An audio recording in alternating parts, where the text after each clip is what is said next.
بسم اللہ الرحمن الرحیم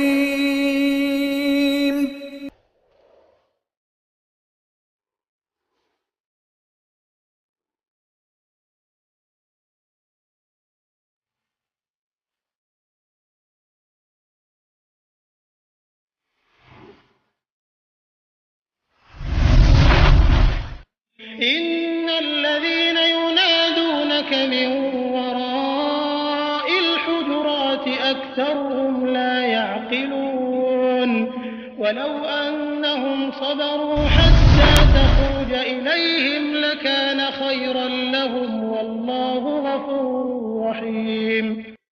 دیتے رہے دعوت و تبلیغ کے سلسلے میں. جب بھی ہمارے دعات گئے ویلکم کیا, استقبال کیا, ان کی مدد کر دیں. ہیں غیر مسلم مگر مدد کر رہے ہیں توحید کی نشر و اشاعت کے سلسلے میں.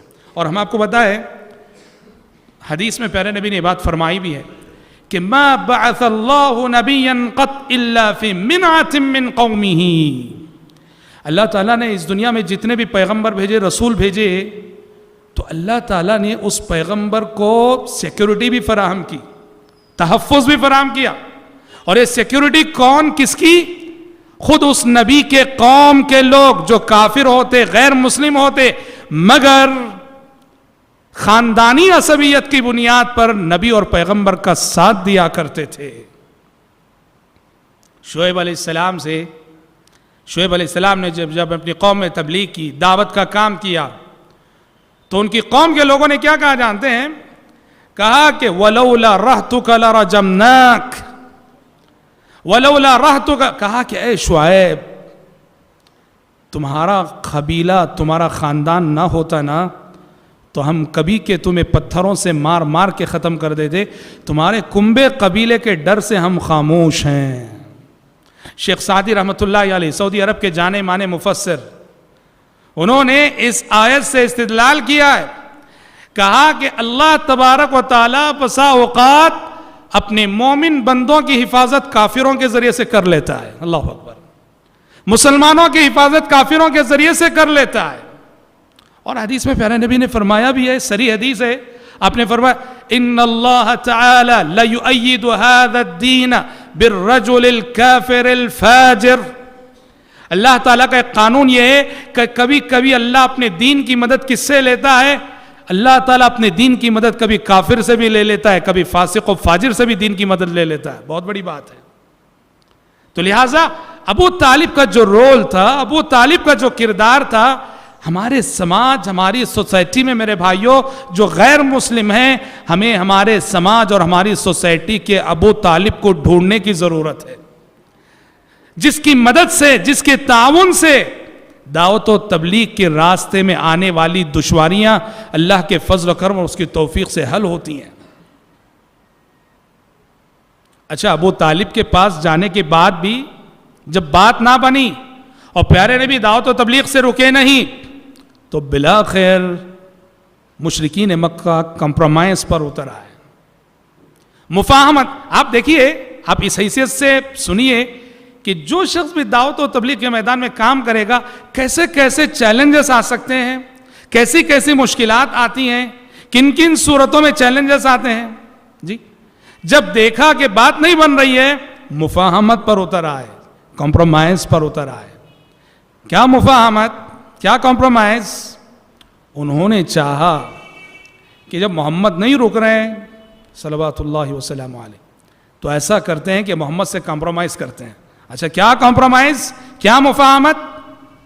پیارے نبی کے پاس گئے, جا کے کہا کہ محمد چلو, جب تم رکنے والے نہیں ہو تو ایسا کرتے ہیں کہ 1 سال ہم تمہارے معبود کی عبادت کر دیں, جس اللہ کی طرف تم بلا رہے ہو, چلو 1 سال ہم تمہارے اللہ کی عبادت کرتے ہیں.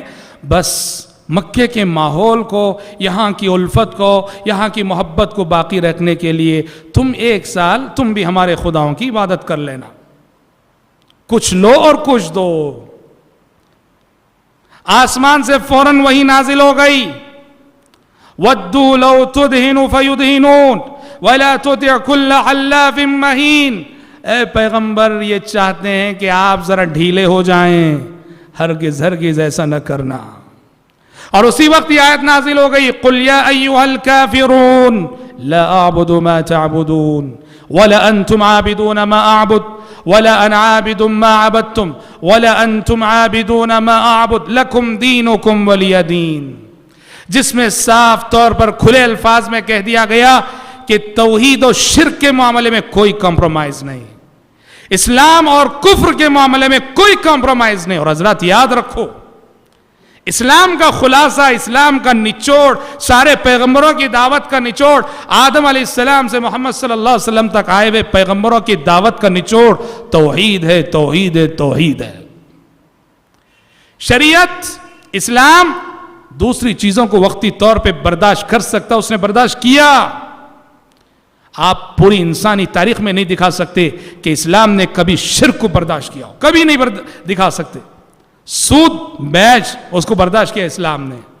شراب کو برداشت کیا اسلام نے۔ آپ مکی زندگی کو پڑھو، مکے میں جو 13 سالہ زندگی گزری نبی کریم صلی اللہ علیہ وسلم کی، مکے میں شراب پی جا رہی تھی، برداشت کیا اسلام نے۔ مسلمان پی رہے تھے، برداشت کیا۔